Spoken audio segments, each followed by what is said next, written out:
me for this exciting conference. Thanks very much, Nancy, and the whole team of the Complete Streets Forum. I'm also thankful to Mr. Hans Halbach and Mrs.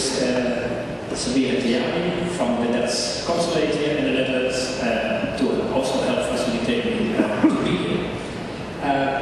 May I first have the first video? I want to show you just in a couple of seconds where I live. Before I do that, when I arrived here in Canada, it's the same as you arrive in the United States. The customs here are always interested in who you are, what I'm doing, where I come from, our business, what kind of business, cycling, recycling. So, in fact, I start my lecture already at the board. Yes, if you want to listen. This is the street where I live. No asphalt, because that helps calming the speeds of the cars. And we have a school in the backyard. So in the morning you see these kind of people arriving to school. We have a little bit of an impression of where I come from. Fine. Before I go into our presentation, I have some remarks based on what I heard already this morning. And the first remark is, what you are going through also in the coming years is not a process that we have in the Netherlands. I hear a lot of people referring to the Netherlands, and I'm out of that. And I think there is also some arguments for it. But you are not going into the same process. It's not that you are lagging 25 years behind and have to go through the same process as in the Netherlands. If you would do a SWOT analysis and look at your strengths and weaknesses and opportunities and threats, they are different from what happened in the Netherlands. So we can learn a lot from each other, but we have to be very well aware of these kind of differences. And my reference is, I traveled a lot around the world. We have programs in a lot of countries, also developing the world. My reference is what I learned from international cooperation, international exchange, what we can learn from each other in a very different context. And you can look at the Netherlands, you can look at Denmark, you can look at Portland and other cities in the United States, but you can also look at Bogota and Santiago and all over the world where are very interesting examples. And by having these combined different experiences, you learn the most. That's the first thing, first remark that I have. The second remark is, I do not know yet very well how the development here in Toronto is. I learned already some things, but it seems that you have a strong focus on the design of cycling facilities. And it's always a fight for more space. And in fact, you are immediately entering into a conflict. What you also do, and I would like to stress that and support that, is that you bring the debate on a high level. For vibrant, socially integrated, green, prosperous cities. And share the benefits of that. And then see what kind of contribution cycling can play in that. And Mrs. Kathleen Wynne was saying this morning, there is a cultural shift going on. And this is what I see worldwide, everywhere. The time is in fact with you, if politicians like it or not. But it's better to get politicians on board and to look for opportunities for that. And I will say something in my presentation about that. And it's not only about cycling, of course, it is also about walking and about transit. It is about a good alternative for the dominance of car transport, so that people can make an easy, free choice between different modes of transport. And that's what we do in the Netherlands. We have a very high car density, but people are daily cyclists also. And the third thing that I like to stress is, it is in fact a game. It is an interesting game with politicians and with others, but it is a game. And to give give you some examples in the Netherlands. About 40 years ago, in some neighborhoods in my city, Utrecht, there were some people who were saying we have too many parked cars here. And you have to be aware, of course, that even if most households have a car, the car is being used 1 or 2 hours per day. And how many hours do we have in a day? 24. So we also do other things. And then you look around in your neighborhood and you see that there is very interesting other things that you have to do than only think about the car. And that's what people do. So there are certain neighborhoods who are saying, we have too many parked cars here. We are prepared to pay some money for parking our own cars, and we hope this way that we do not have so many cars that do not really belong over here. So we started this policy in one neighborhood. And then, of course, the cars of people that do not per se belong to the neighborhood, they went to another neighborhood. And then people in that neighborhood said, we get too many cars, so we want also to have the same kind of roads. And now it's all over the place. And in general, that also helped people to think about, well, cars take a lot of space and maybe we should change our behavior a little bit. We did the same with the free flow of cars. We have a lot of roads that are not allowed for cars, or that are only in one direction allowed for cars. And also there you can use the same approach. Start somewhere where neighborhoods are saying, we don't want to have through traffic over here. And then others will also join that process, and then you get a process all over the place. So this is what I thought already to add to my presentation based on what I heard this morning. Now, to say just something about my background, I'm director of ICE, Interface for Cycling Expertise, which is an expertise center, an NGO, and we have a mission to support that the potential of cycling is utilized worldwide.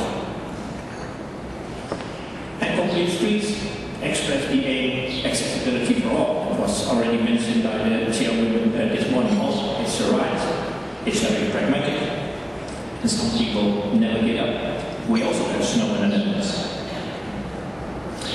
What I'd like to do in my presentation is to speak about the significance of cycling and what I see for trends. The marketing of cycling, the role of civil society, I would like to stress that.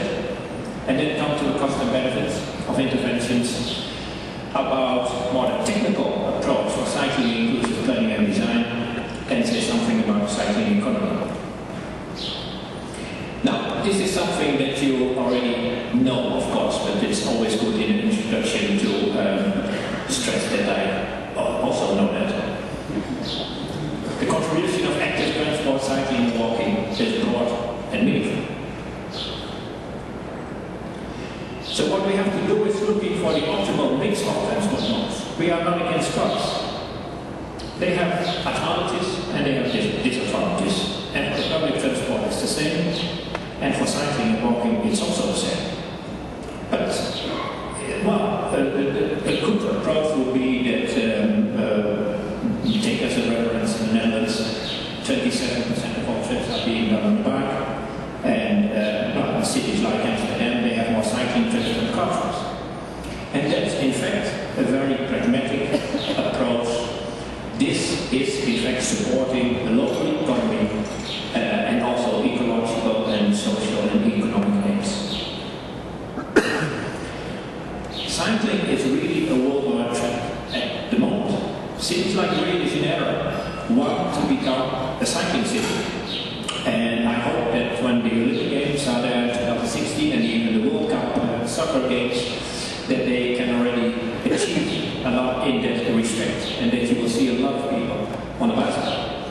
Cape Town, you see a picture here from Cape Town. This is a new track they built this year, going from north into the city. This is the first example. Cape Town is now replanning the whole city to make it more cycling friendly. Mexico City and a lot of cities in Mexico really want to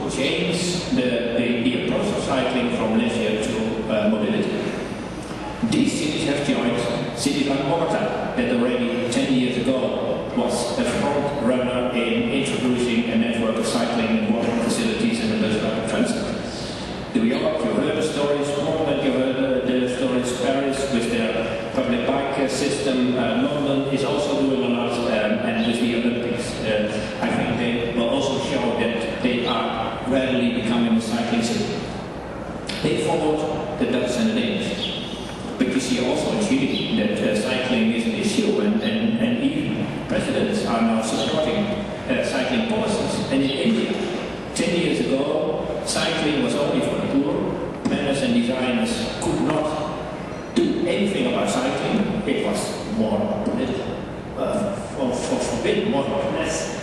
And now it's an obligation. So you see sometimes dramatic changes all over the world. And of course cycling is trending. And you see also a picture of me in it. So the Netherlands is a difference, where cycling is self-evident and a lifestyle. And to the right you see my mother when she was 80 years. She was every week doing a cycling trip with some friends. On average the age was about 80 years. And when I asked her then, well, where did you go? What was your goal this time? And every time she was saying, well, it was a nice cafe, we had coffee and we had ice cream over there. And well, you know, we had a bakery at home, and also her father was a baker, so that was for her most important, and not to say the place to be. Bogota made a difference. Just some pictures, but it is amazing the change that they realized in a couple of years. And with Peñalosa, Moses, the mayor before him, did the preparations, and Rico was in fact doing the implementation over there. Excellent. I said, Delhi is starting to make a change. It is a chaotic system that they have, but now they are really planning the segregated cycling facilities, the segregated space for pedestrians. They are taking a lot of care of the crossings. They are doing a very good job. A first corridor where they implemented a bus rapid system with the cycling facilities and walking facilities. Every year they had 5 to 8 people killed on the street in a chaotic traffic, and after this new model, there was no killed, no fatal accident anymore. So you have cities to pass as fast as possible. And you have cities, well, my 50-year-old was thinking about Paris. So cycling is popular, and the mobility agenda opens up. But still we have, of course, a lot of barriers to overcome. And one thing that I think, it's not so easy to explain, but still important, if you do it in a marginal way, you don't see so many differences. And if you do it in a good way, and you really invest in it, and also politicians and planners and engineers have to know what is a fair investment in cycling and walking. And that's much more than the budget are at the moment. But if you do that, then you see results, then you see a change. Then no one can say, well, why should we build these kind of facilities because no one is using it. You really have to invest in a substantial way. This is just some examples of the current situation. Cyclists and pedestrians should behave like water, using the small. So then the question is, why do we need marketing of cycling? Because that was the topic of my lecture. I was invited to speak about that. And you can say, well, we can market cycling. And I will go into that also. But in fact, the demand by people to cycle is much more than, in fact, how we come forward to their needs and wants at the moment. So if we only approach people to promote cycling, that's not enough. We have a problem with the decision makers.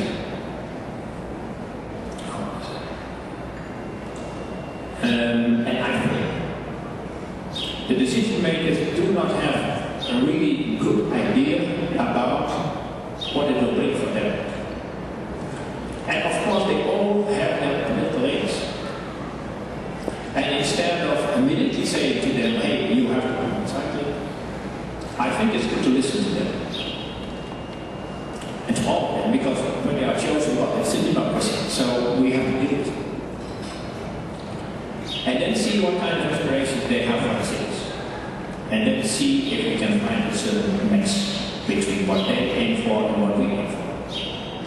It is not always easy, but I think that's important because only all the time fighting about can we have a little bit more space, it might take a lot of energy. And maybe it's also good to put some energy in this.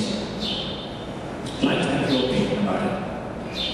And those decision makers rely on professionals that are not educated in walking and cycling inclusively. But they have also their interest. They want to have a good movement of traffic. They want to have road safety. Well, we saw a lot of examples this morning already about how more cycling will support road safety. But still, not everyone is really on board with it. And one main aspect of education is that the engineers and the planners should think about how does an ordinary person have to go from door to door. They're thinking about roads, they have certain space, and they think about facility, and maybe here is some space, and then there is a crossing, and then we have a problem, and then the road narrows. But in fact, first you have to think about just people going from door to door, and how to make it a pleasant, comfortable, direct trip from door to door. And if we do that, and sometimes in the Netherlands, our politicians, we take them with us on the street and take them from door to door. And then they see that maybe sometimes you have a good facility and then suddenly you don't have a good connection. And that's then something to work on. So I think we need marketing. But if we use marketing for cycling and walking, we should not only address the people and to promote cycling and walking and to do it more, but also to have a marketing approach to the decision makers and to have the marketing approach with the professionals.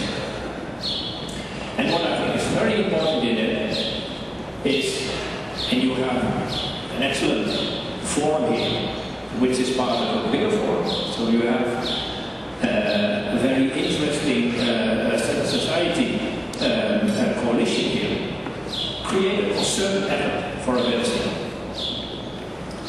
Include private sector also in it. Include different kind of organizations. We were talking about health, we were talking about different issues, etc. Bring them on board for, in fact, a vision of the city in the kind of light we want. On the left you see a bad example, to the right you see the better examples.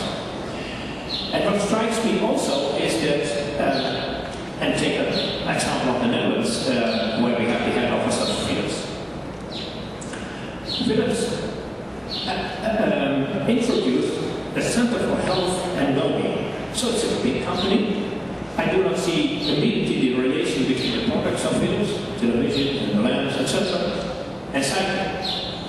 But they establish the center, they invite experts, and they talk about what do citizens want. And of course, from the company viewpoint, they are very much interested in what consumers want. But they go far beyond their core business and think about society. And if they then define the success of the city, they come with concepts about local ecosystems and the culture of diversity and respect that we should support. And also to support entrepreneurship and local value creation networks. And the reason why I'm saying this is that, in fact, if you look for your allies, there are so many allies, also in these big companies. And in the United States and in Canada, you have much more history in charity funds. And I also took a look last year in what these charity funds are up to.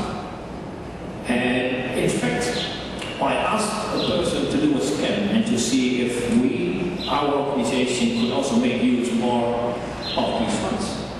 And then the person who did that said, your organization, the goals that you have, make the best match with these charity funds than all the other organizations I did this from. So this is just a recommendation for you. Go for these charity funds. They have lots and lots of money. And they want to combine this with the goals that you are aiming for. We did some work in Proces. Cyclists are not only to go from A to B, but places to meet each other and kissing, enjoying. Well, I want to go a little bit deeper in these kind of approaches. What kind of vision we have of our cities. And as an example, in the last 4 years we worked with cities in 3 continents, in Latin America, Africa and Asia. One of the cities was Santiago de Chile. And there is an organization, Ciudad Viva, that started 10 years ago, and just by accident because the politicians wanted to plan a highway across some neighborhoods. So there were a lot of people starting to protest against that. And they have a very interesting approach. I cannot go too much in detail about it, but they were very successful in incorporating huge diversity of participants, no matter their age, education, family, income, to combine them with a common community view, and in fact to come with a new strategy for the city, including mobility. And this is one approach that we developed in the Netherlands and that they also incorporated to perform an active analysis. Who are your partners? Who are your friends? But also who are your opponents? And you even have some people who are in fact having a negative attitude, but do not have too much influence, who are outsiders, but maybe can also come on board. And if you do such kind of analysis, and we did this with civil society organizations in Santiago, we did this in Rio de Janeiro, we did this in Cape Town and some other cities. That's really fantastic to do such a kind of analysis and then think about how to create, in fact, a sound basis for commitment towards the right policies. So active citizenship, that's very important. And what was also amazing in Santiago, that in fact cycling started with some advocacy groups. Mainly men, who were very smart and very, how do you say it, slim in getting into a trend. And some of these people were not interested in cycling facilities. They said, the road is to us. The whole road should be to us. This is just human rights, human rights, so to speak. But you know that you never get that many cyclists on the road.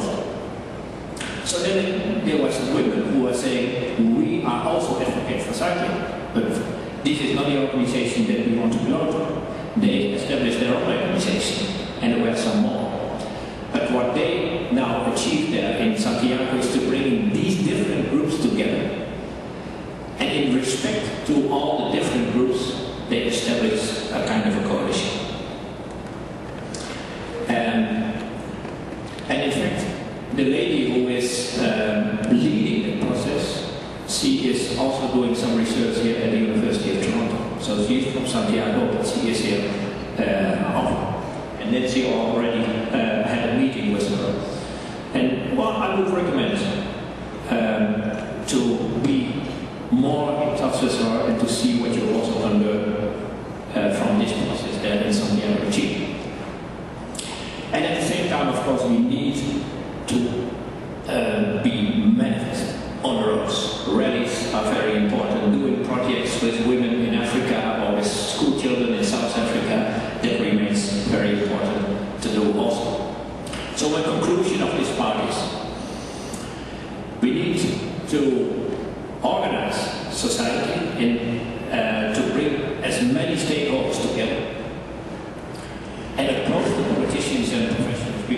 fact they need help.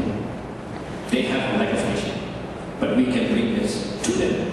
And if we do this from a broad spectrum, then I'm sure you make fast progress.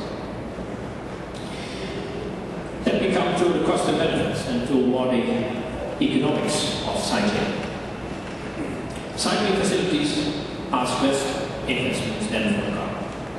Less space. Cycling reduces congestion. Cycling planning increases road safety. We had an example from New York this morning and also from Mrs. Kamba about health. Well, one thing about health, by the way. In the Netherlands, the obesity is lagging behind the United States. But it is also becoming more and more a problem. But when the Netherlands was ranking the 10th country during the Olympic Games in Sydney, and it is really, I think, a good performance for such a small country. We only have 17 million people. Then the chef de mission was being asked by radio, how come that the Netherlands is so strong? And his answer was, that is because we all use a bicycle. That's the reason why.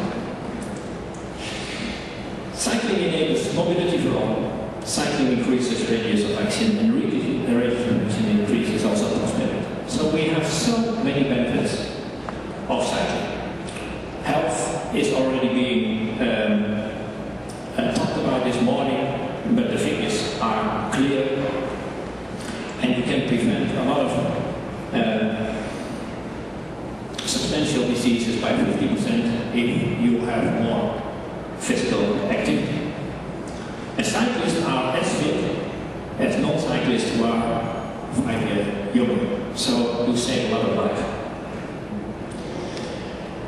We have done some research about the cost of benefits of implementation of cycling facilities, the cycling policies.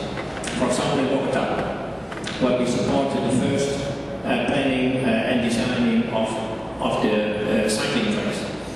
But they invested in 10 years, well, if you look at not only the investment, but also for the longer term, what it in fact cost them to construct a network.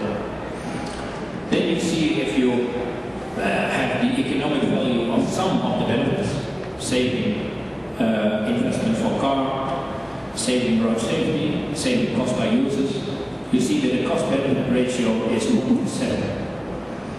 Well, this is something that a lot of people who invest would like to have as a return on value.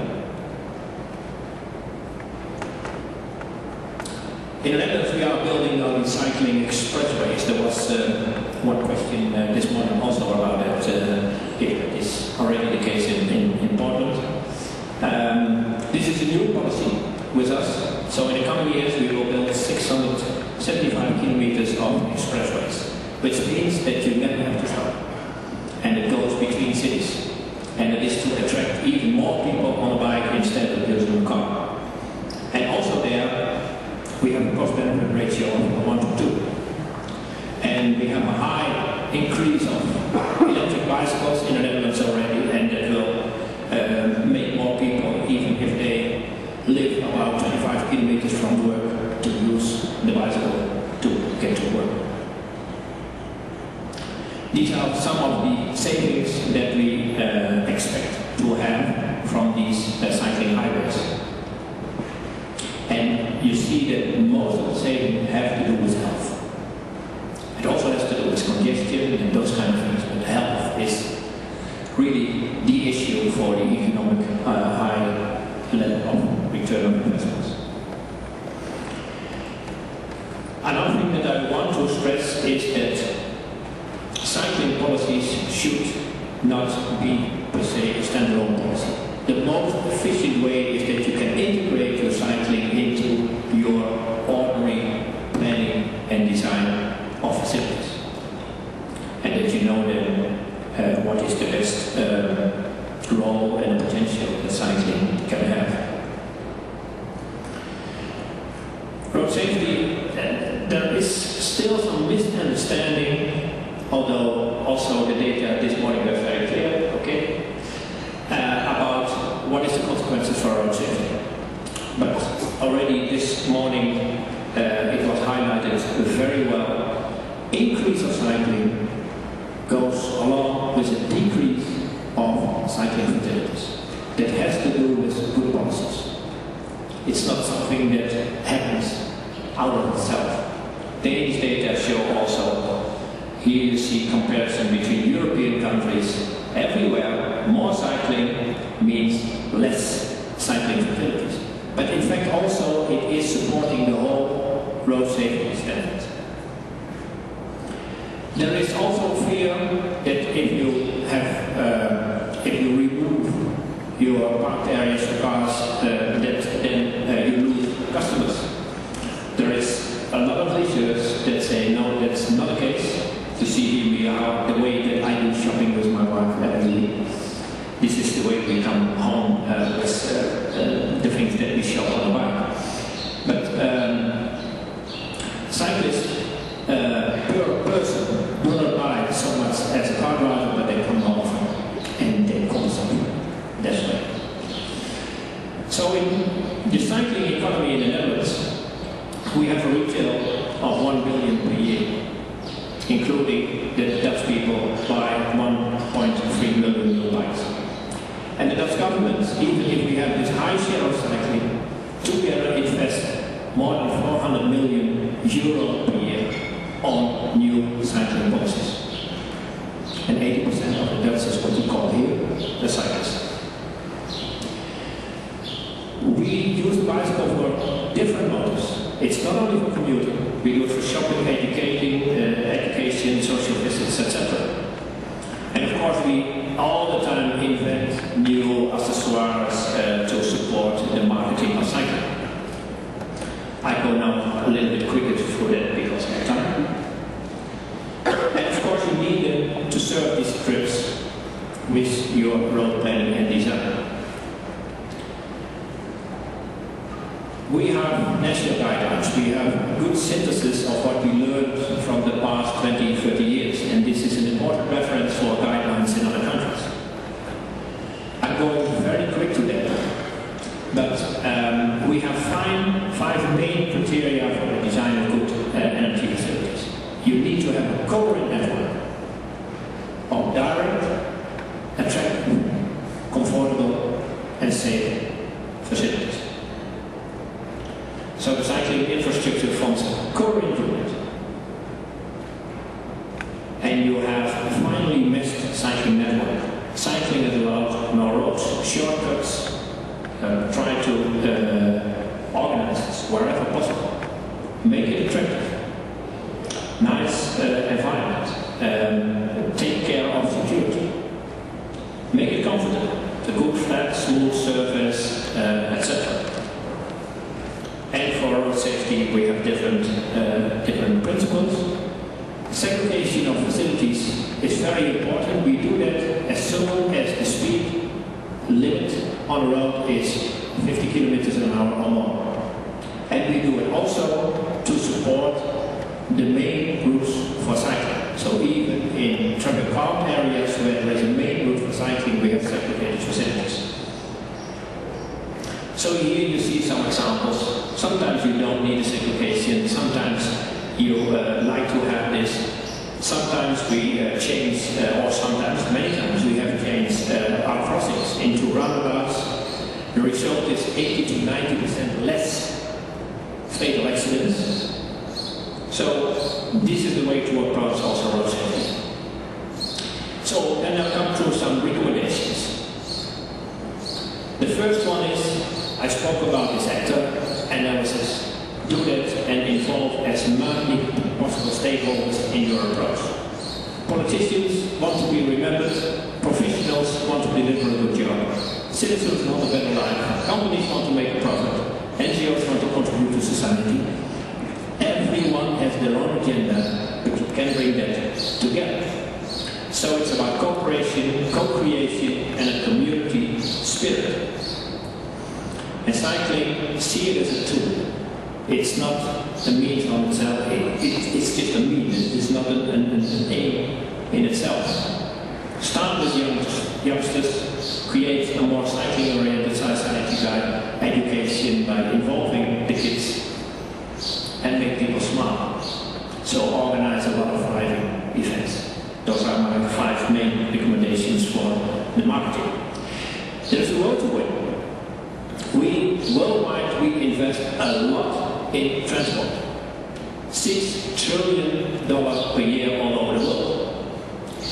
And we have the international financial institutions like the World Bank who are investing $25 billion per year. And mostly what they do is for road constructions. But they are changing. 13% of their lending will now go to sustainable transport. So we are part of something that is growing and growing and growing. And this is the future. Climate agenda, of course, is also very important in that. In the COP15 Copenhagen, the mayor of Mexico was heading a cycling team over there. And just to finish my presentation, what we now in the Netherlands are developing, and I'm myself pretty much involved in that, is a Dutch cycling embassy, and this embassy wants to offer the experiences, the knowledge, the products and the service that Dutch society has to the world on cycling. Cycling is part of life for all kinds of customers.